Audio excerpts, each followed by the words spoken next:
Hello and welcome to the Church Society podcast. I'm Ros Clarke. I'm the Associate Director of Church Society and I'm your host here on these podcasts. This week I'm joined by Lee Gatiss, the Director of Church Society, and Amanda Robbie, who is a member of our Church Society Council and is a vicar's wife in West Bromwich. We're going to be talking about various things this week. We're going to be talking about the relationship between church and state. When should bishops be speaking out on political issues, or should they?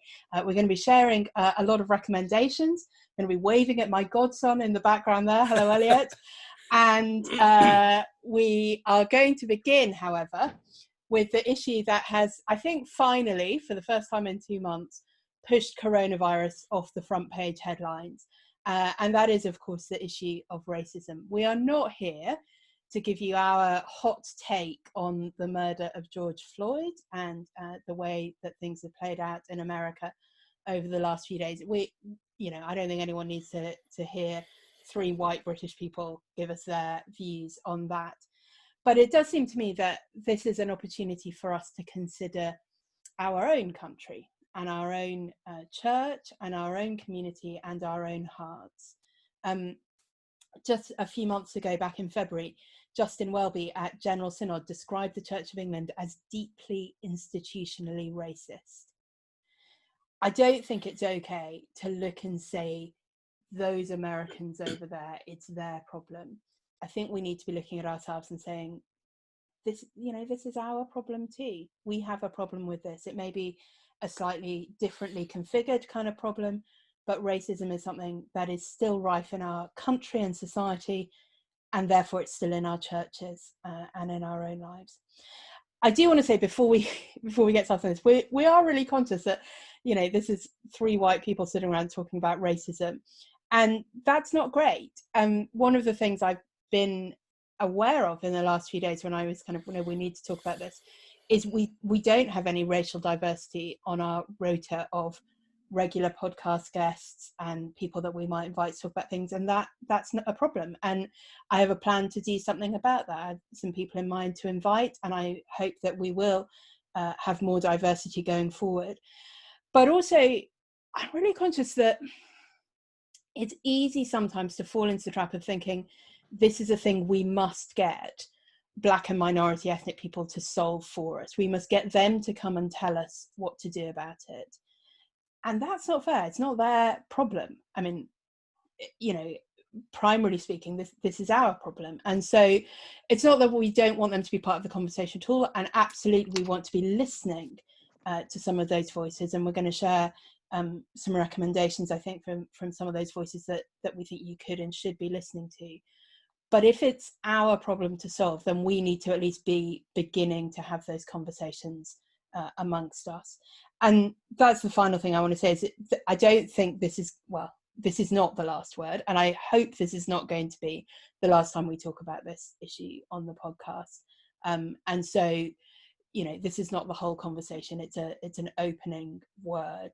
Maybe it certainly helped me to think about some things more than I have done in the past. And I hope as we talk about it, you'll find the same, that this is something you need to be thinking about as well. So I want to start at a really sort of far back place in a sense. What does the Bible have to say about this? What does the Bible have to say about racism and why it is so abhorrent to the Lord? Lee, do you want to start us on that? Well, thank you, Ros. I think it's good that we're addressing this subject, because actually white people are often the problem, aren't they, with the racism? And so we need to start talking about it ourselves in order to start addressing that problem. Obviously, the Bible starts addressing it on page 1. So Genesis chapter 1 shows us that all human beings come from two human beings, from Adam and Eve.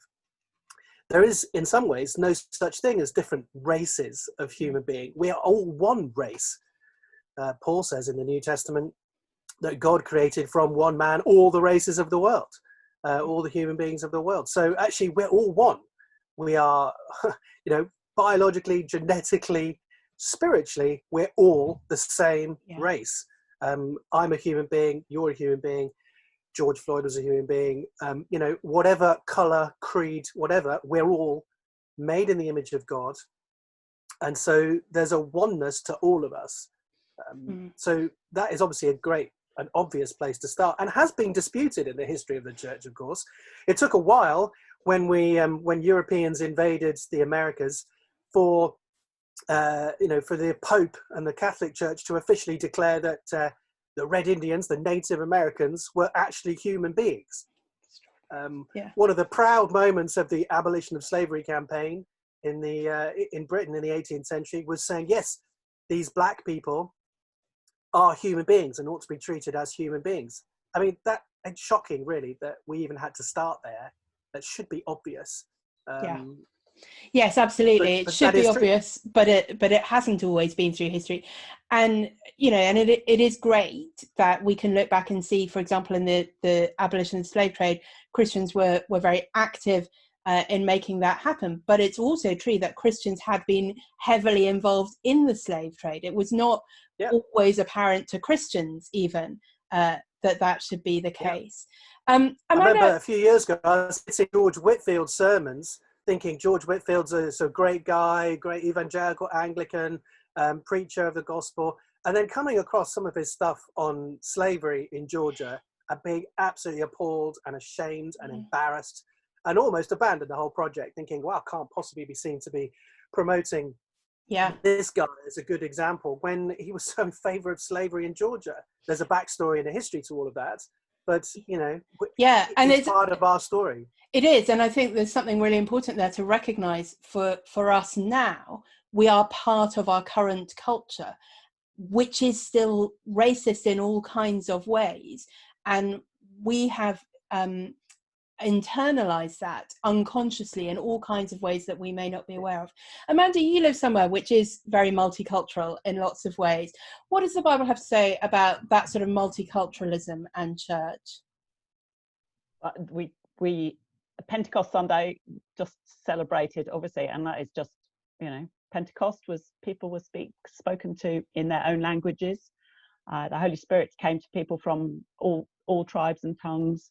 We had church members who read from Ezekiel 36, again about God's promises to bring the nations to worship Him together, and so we see that here. And previously, I've lived in Southeast Asia again, which is a multicultural societies in Malaysia and Singapore particularly, and I've worshipped in a church where I was not in the majority culture, and that it's just so clear that that's what the Lord he came to bring people together to sort of reverse Babel, if you like.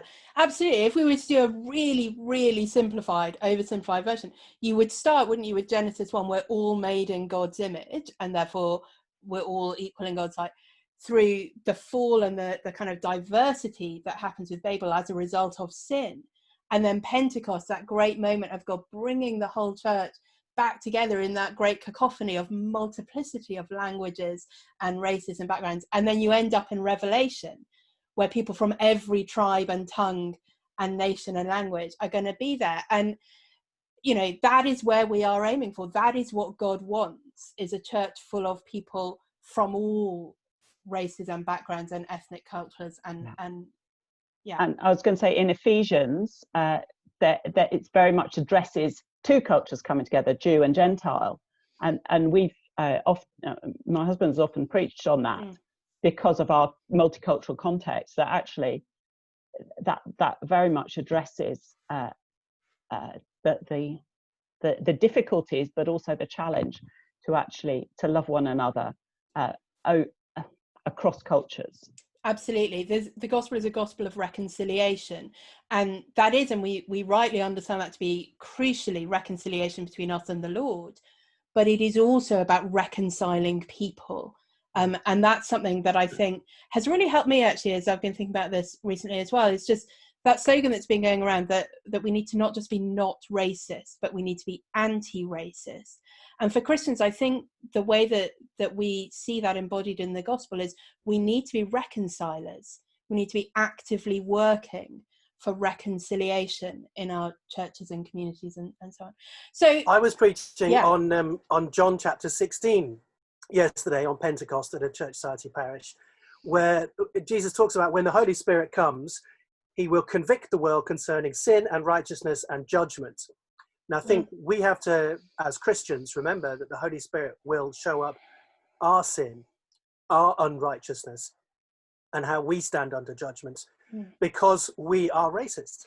You know, we don't want to say we're racist, of course. I'm not racist. Some of my best friends are black. Yeah. I live in a black area. You know, we have all these reasons why we think we're not racist. But I've been helped to see recently by a great book called White Fragility, how white people are very fragile and defensive when we're talking about this subject of racism, because actually we know deep down somewhere that we are part of the problem. We swim in an atmosphere, an environment which is laden with white privilege and supremacy in the past. We benefit from it in so many ways from our history and our past that we don't even realize. Absolutely. And I think the Holy Spirit can point that out to us as we reflect on what the Bible says. Absolutely.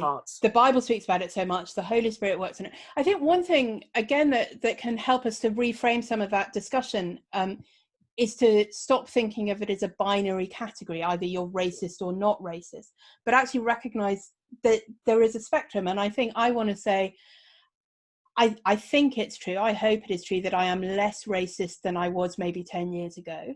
But I hope in 10 years from now, I will be less racist than I am now. And I think that's a more helpful way of thinking about it than that immediate defensive, there isn't a racist bone in my body, because there is, you just don't know where they are. And being willing to let the Holy Spirit challenge us on this is a big thing. I think as well, having lived in another culture and living here as well, you see, everyone is racist. We all fear the other. We all like to be with people like us. Yeah. We all categorize people from another grouping, particularly other racial groupings, in a certain way. So we don't, because it just happens in this country, white British is the majority culture. So that's where the sort of racial imbalance is. But we have to be careful to say everybody's racist, and we need to challenge that in multicultural settings. We need to challenge that across our different cultures, because it's a sinful urge to say, oh, we're better than you are. That's what we're doing, isn't and it? We're never going to get rid of that as a sort of default thing. It's always going to have to take conscious action to root out where that sinful urge is in ourselves as individuals, but also in wider things. And so I guess the thing that I want us to think about at this point is, well, how can we begin to work out where those blind spots are? If a lot of this is unconscious, it's that sort of being embedded in racist institutions and racist society and never having been challenged, it's very difficult to identify our own blind spots, isn't it? What sort of things could the church be doing? So what kind of things can we be encouraging pastors to help their congregations think? How do we put this into some kind of practical application? I was very struck by a black friend of mine on Facebook a couple of days ago, who just said, the thing is, people know the theology, they know that racism is wrong, they know that the Bible condemns it, and yet we still have a racist church. And I think it's because we're not doing that harder work of saying, where does the rubber hit the road on this for us? Where are we actually falling down that we need to change? And I don't know whether either of you have thoughts on what we could be doing to confront actual racism better. So the Church of England has got a problem, is that, vast majority of churches are in white rural areas, probably, if you count them, and probably the numbers, although obviously there's more urban Christians, increasingly more urban churches. But so there's that problem of, we don't have any black people, we've never met any. So perhaps those churches could be thinking towards some sort of partnership with an urban church and in a multicultural area where they could get to know people. I think it's knowing people is part of the issue to reducing that, and to see the similarities, to be sort of learning to love one another across those cultural differences. And I think as well in the UK, in England, class is also an issue. So so in a way, classism is worse than racism in Britain, because that's how we have historically divided ourselves. But the two fit together, don't they? And they two fit together because very often people from other races have come into the sort of working class areas. So it's also working through those issues. And you know, I'd like to challenge middle class Christians to choose to move to somewhere where they would be in an area where they're not the majority, or certainly coming across different cultures, where so actually as an individual you could actually personally be doing something to work to minister across the races. What are your life choices? And actually it's one thing to say, well, there's just no black people in my town. Well, actually, you don't have to, you know, do you have to live in that town? Do you have to go to that church? Could you make different choices that would help differently? Lee, what are your thoughts on this? I think we need to do a lot more listening than we tend to do on this subject. It's easy being in the dominant culture and ethnicity of our country. It's easy being English in the United Kingdom, even, you know, the amount of racism we have against the Welsh, the Irish, the Scots is also pretty vigorous at times as well. And sometimes we joke about that, and that can be, you know, the kind of English sense of humour, you make a banter about things. But there's an underlying racism to some of that stuff as well. I think we need to listen a lot more to the experience and the history of black and minority ethnic people. One thing I was struck by is that, you know, in terms of understanding the history and background of the people who come from different ethnicities to us, Martin Luther King said in that famous "I Have a Dream" speech that he had a dream where people would be judged for the content of their character, not for the colour of their skin. Now, we tend to think that that means we should be colour blind in how we relate to people. And I don't think that's what he was saying or what we should be doing. We're not to go and say, well, I just don't see you as black. Because actually, black people, as I understand it from what I've read of them talking about this, they want us to see them as black people so we understand they're coming from a particular background and that we tend to relate to them in a particular way that isn't always very helpful. You know, we are racist. I'm a racist in the way that I sometimes relate to people, and I need to know about that and have that pointed out to me. So we need to know and understand where people are coming from. So that, you know, there's a great book, Why I'm No Longer Talking to White People About Race, which just begins with a great chapter on black British history. And lots of people know about Martin Luther King and the American civil rights movement. Do you know how tough it has been to be black in this country? Yeah, and absolutely. Until you really have listened to that, it's difficult to have even starting that conversation with. One of the things I want to put in the links is a link to Niv Lobo's blog. Niv is from Indian heritage, moved to the UK when he was quite young, and he has a really interesting reflection on the problem with colour blindness in our churches. So I'll put a link to that. I guess I want to just think, you know, there are things we can do like that as individuals, but there are also things we can be aware of and working towards more structurally. So just one quick example before we move on, I think, you know, one of the things where we see sort of systemic racism in this country is in educational outcomes. If you come from different ethnic groups, the expected educational outcome is very different. If you are a black boy, for example, you know, the results from that demographic are very much lower than from I don't know, Asian girls, for example.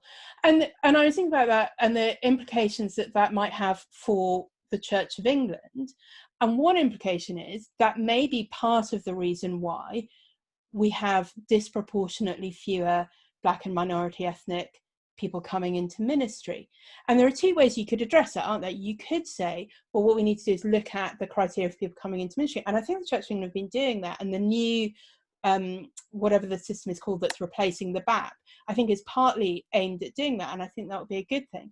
But the other thing we could do is be proactively in our churches thinking, how do we help children and families from those kinds of cultures to make sure that they do achieve the kind of educational outcomes that would be something you see in black churches. So one of the reasons we've got so many black churches in the UK is because when the Windrush generation arrived, churches weren't welcoming. And I've had some pretty horrible stories from our current church members who are from the Caribbean about the struggles they had to be accepted at church when they arrived. And I've seen in quite a few Black churches, they do that sort of after school mentoring for young people, homework clubs, those sort of things. Alas, our church hasn't quite got the capacity for that at the moment, but it's certainly something that we have it on our mind. And if you're not in a church like that, perhaps you could offer your services for an after school club in a church in a different area where you might be able to support that sort of that would ministry. be one way of really expressing that kind of partnership, and helping at a society kind of level, but also potentially helping some of our problems within the church as well. Well, I think we have to move on, but it is just beginning to scratch the surface of that. And as I say, I hope we will continue to have more of these conversations. I'm just going to ask for recommendations. I know you both had come up with a couple of things that have been helpful in terms of reading. So we'll talk about those now and then have more general stuff at the end. Amanda. Okay. So this is a book that... Tell us the title for the people listening on audio. Oh, yes, of course. It's Crossing the Divide by Owen Hilton, who is a Black British pastor of a New Frontiers church in London, in Catford. That's Kent, actually, isn't it? And he's written a book about a call to embrace diversity, it's called. So this is really practical things to encourage churches to be multicultural. Now, if you don't have the demographic where you are, that's going to be more difficult, but it's definitely worth reading. Very accessible, easy read, lay read on embracing diversity, trying to cross those divides when you come across them. This one is recommended by Neil. I haven't actually read it. And it's called? It's called From Every People and Nation, A Biblical Theology of Race by Daniel Hayes. It's in a New Studies in Biblical Theology series edited by Don Carson, and is, it's a biblical theology of race. So a big Bible overview if you wanted to preach on these sort of subjects, or you wanted to enhance your preaching, your general preaching on the issue of race. This would be a good resource, I think. Great, thank you. Lee, what did you have? A book by someone who's white and someone who's black. So the book by the white person is Robin DiAngelo's book, White Fragility, which is subtitled, Why It Is So Hard for White People to Talk About Race. Now, I recognize this in myself. When Ros first suggested we talk about this, my first thought was, oh no, do we have to, I don't want to get into this. I'm not a racist. That's the kind of thing that we all think. And this book is excellent at popping the whole defensiveness that white people have about this subject. So whenever it's brought up by anybody, whenever any critique is brought up about us possibly being racist or having a racist benefit in our society, we get very defensive and we get fragile about it, and it ends up all being about us, and especially white women's tears. I learned. Yeah, it's a big thing. When white women start crying, black men get hurt, is one of the things she says. Now that sounds shocking when you say it, but read the book and see how these patterns of relating and reacting to this subject really helpful for me, and made me think a lot about other issues in our society like class. People who are posh tend not to like it when we start talking about that and can get very defensive and so on.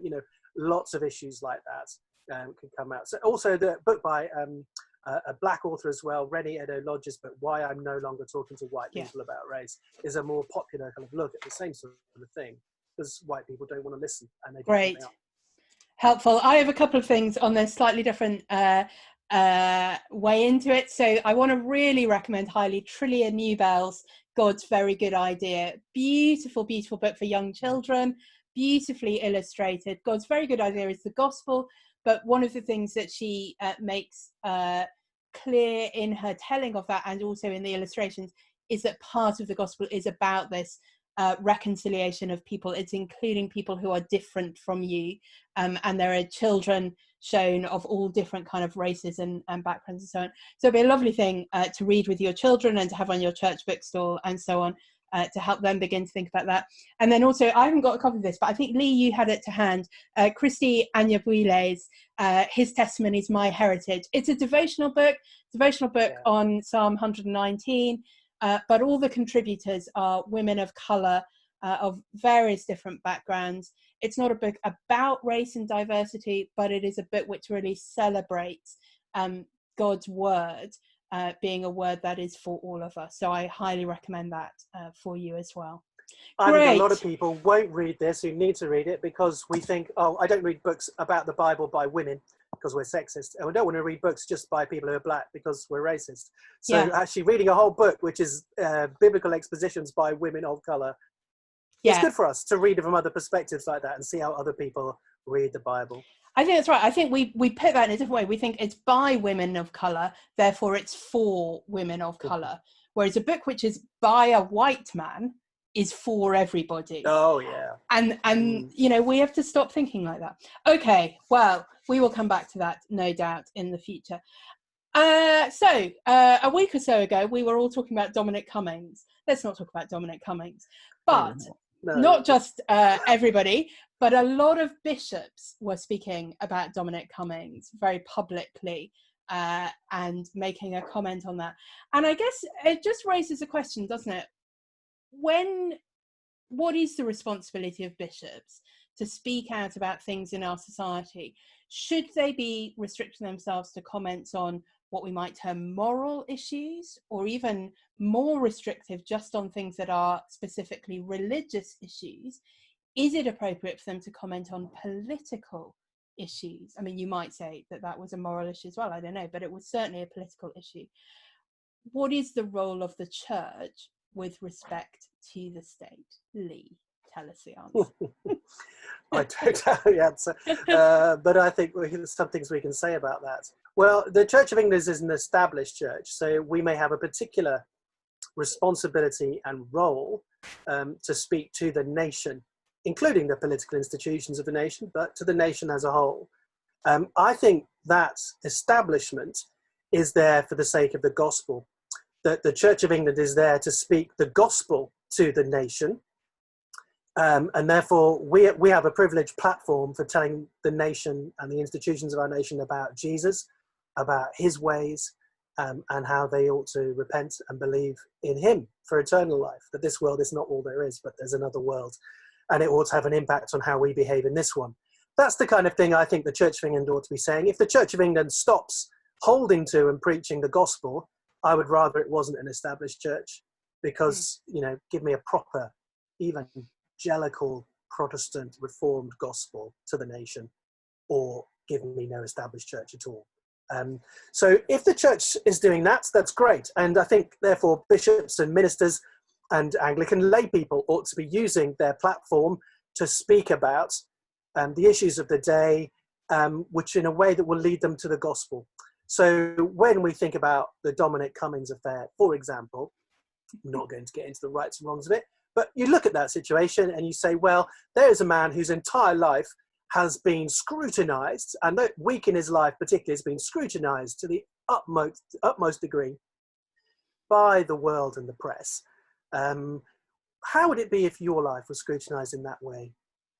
Do you know that one day your life will be scrutinized in that way? And God has set a day on which he would judge the world with righteousness through Jesus Christ. How are you going to fare on that day? Repent now of those things and turn to Jesus, because with him there's forgiveness and a fresh new start, which the world doesn't necessarily know about. There's no forgiveness on Twitter. There's no fresh new start on Twitter. It's always remembered. So I think that kind of message is a great way of using those political things of the day without judging, without being judgmental or indulging in kind of mediocre left-wing punditry of some sort and joining in Twitch fork mobs against people, that we can redeem a situation and use it to talk about the gospel and lead people to Christ. I wish we had more of that on Twitter and Facebook and in our social media from our bishops, and I'm sure some are using it behind the scenes in that sort of way. Yeah, absolutely. I mean, I can't remember who it was he said, but I think it's a fair comment. We don't need the bishops to be saying the things that the rest of the world are saying. And there were certainly plenty of people feeling very free to step in and say whatever they thought about Dominic Cummings. Yes. What we I'm not need saying them that bishops can't say anything political. They ought to have they're able to speak politically, but I think they need to be as careful as ministers not to alienate at least half of the people they're talking to by taking very extreme political positions. Well, I think it's not, I don't even so much care about what their political position is, But I do think that when they speak about politics as everything else, it should be really clear that they are doing so in a way that is informed by the gospel and brings the gospel to bear on that situation.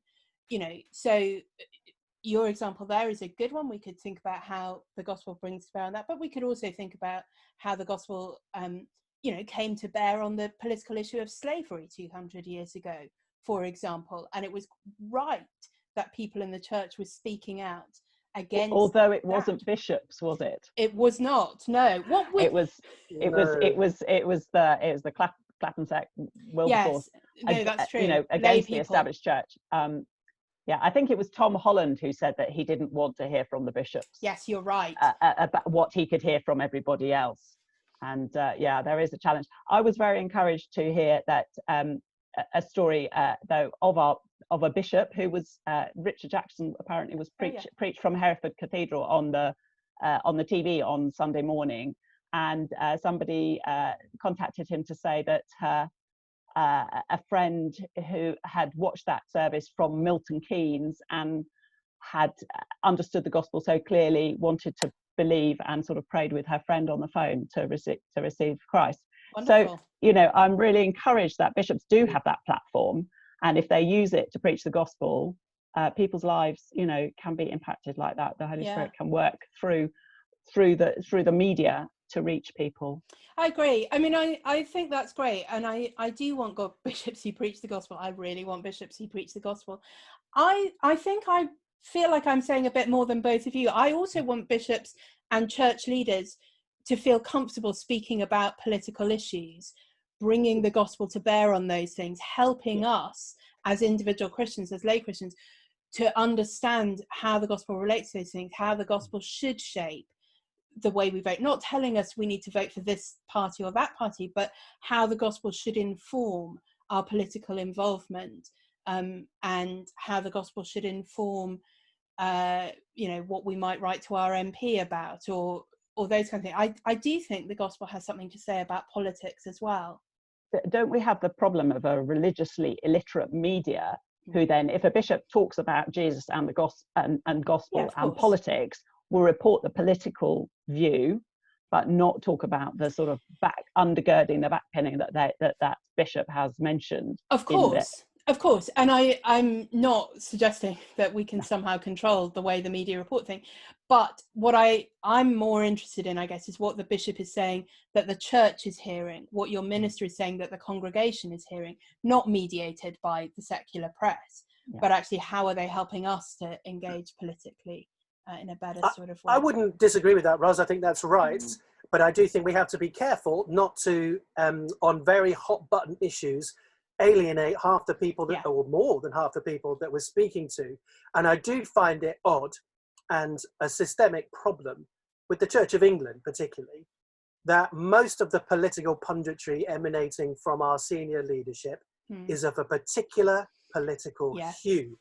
Like I think there was one bishop out of over 100 of them who said that he voted for leave in the referendum recently. And whether you think that's a good thing to have voted for leave or not, I think it's odd that one out of 105 or however many bishops we have, only one was brave enough to say that he did that. Do we have another representation problem in the Church of England leadership? So not just, so we're getting more women bishops, we're getting more bishops from Black and minority ethnic communities. How many bishops of a more right-wing political leaning are we getting? I don't know. You know, it does seem odd. That it definitely seems odd. I agree, and I think that's something again where the sort of systemic things and the institutional things play into what we then see with individuals as well. They'll be very fragile if we talk to them about that, though. They'll get very defensive about it and say, no, that's not the case at all. It's not the way it behaves. But, you know, those of us who are in more minority positions can always see these things. Yeah. And I think, I mean, it's a complicated thing and we're not going to talk about it now, but I find it very hard to see how our current political makeup in this country matches one-on-one with any with a Christian viewpoint. I certainly find myself increasingly as I get older, harder and harder and harder to find anyone in politics who represents my views adequately in any kind of way on the things that are most important to me.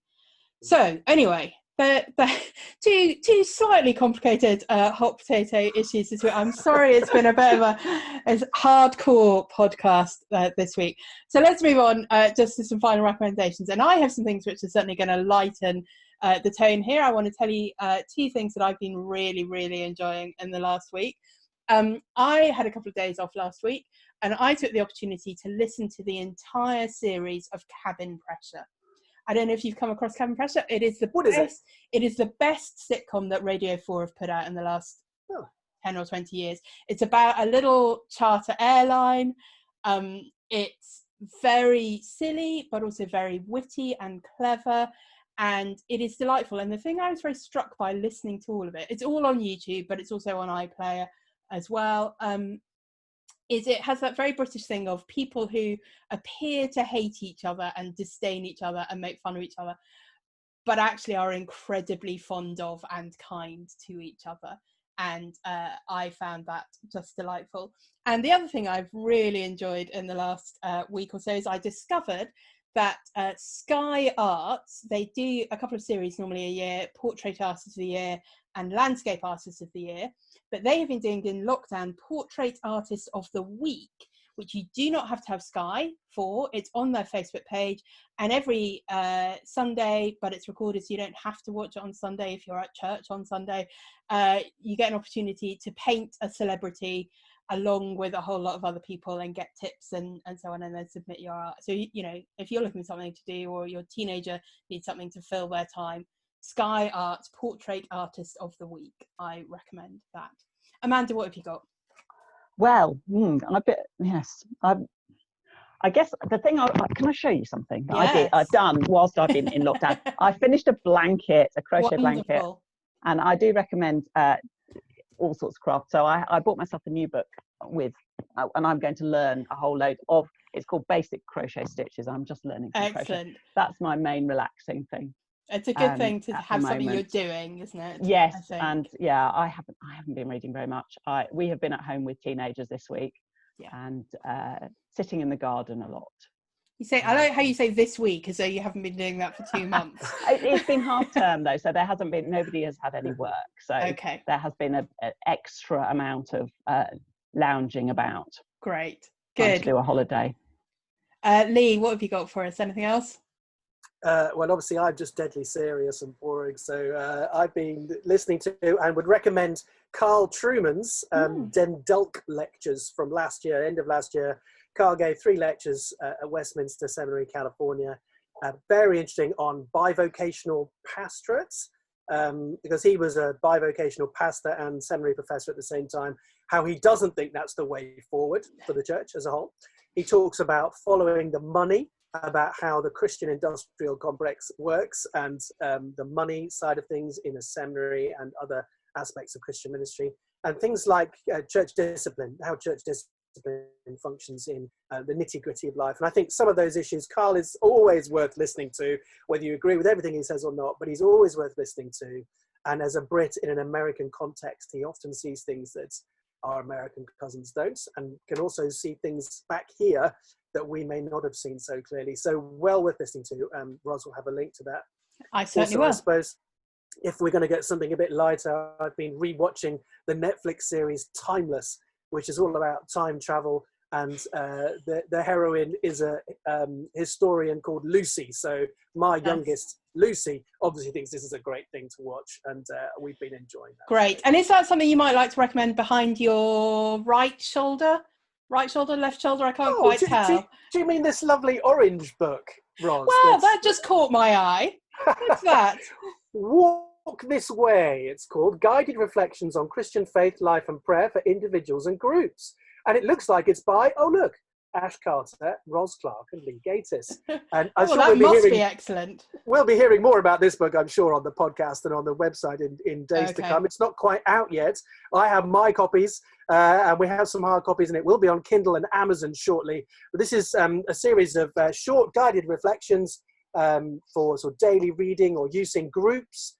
or that sort of thing, or one-to-one. I've been using it one-to-one with someone already, on the Lord's Prayer, the Ten Commandments, the Creed, the Sacraments, and the Church. Be a great book to give to people who are thinking about being confirmed, or who are confirmed as a gift to them, or just for anyone who wants a sort of refresher on the basics of the Christian faith. So really good, and it will be available later in all this sorts month. of different places later this month. Good. And I think you had something you were going to just mention about Church Society. We're looking for someone to come and work for us, aren't we? Tell us about who that is, what we want. We are, that's right. So one of the thing is about to go on maternity leave later this summer in August. So we are looking for a year's cover for maternity cover of a finance assistant. So we need someone who can sort of manage the cash book. QuickBooks is what we use, and other sort of financial things behind the scenes. You don't need to be sort of a top chartered accountant to do this. It's a part-time role. We need someone 10, 12 hours a week, and it can be mostly done from home. All the details are on the website. We'll retweet the link and stuff as well. But we need that fairly soon to cover Sophie's maternity. What's the deadline for application? Is there a deadline for application? I think we originally might have made the deadline today, but okay, good. So if you listen to the podcast, a few weeks ago. But might have missed it. We'll give that another week or so just to see if we can get some more people applying. We have various applications on Facebook already. So yeah, so if you think that's suitable for you, or if you know somebody who that might work out for, then do get in touch quite quickly. Amanda, did you have one other thing you were going to try and add? I've had a teenager hopping up and down in front of me to recommend. And actually, this is something I've been enjoying. I'm sure you've all seen lots of sort of lovely choir videos coming up online. So my daughter has been in the IFES, the International Christian Union's choir, who's just put out a song.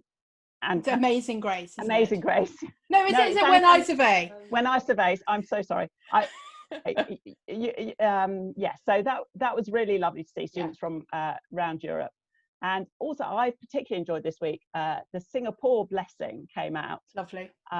With churches that I remember from living in Singapore, and there's a multicultural society coming together, and it was lovely to see particularly all people from their Chinese and Indian, mainly Tamil heritage, singing in Malay, which is the language of the sort of Muslim minority in Singapore, the Muslim majority in Malaysia. So that's been, anyway, there's teenagers all over my living room. We can put links up. We better stop at this point before we get overrun with teenagers. Thank you both so much. Thank you to everyone who's been watching and listening and subscribing. Do share the podcast if you think there's people who would be interested in hearing this episode. We'd love you to share it with others and spread the word. I'll be back again next week. Click the button. Click the button. Absolutely. Thank you very much.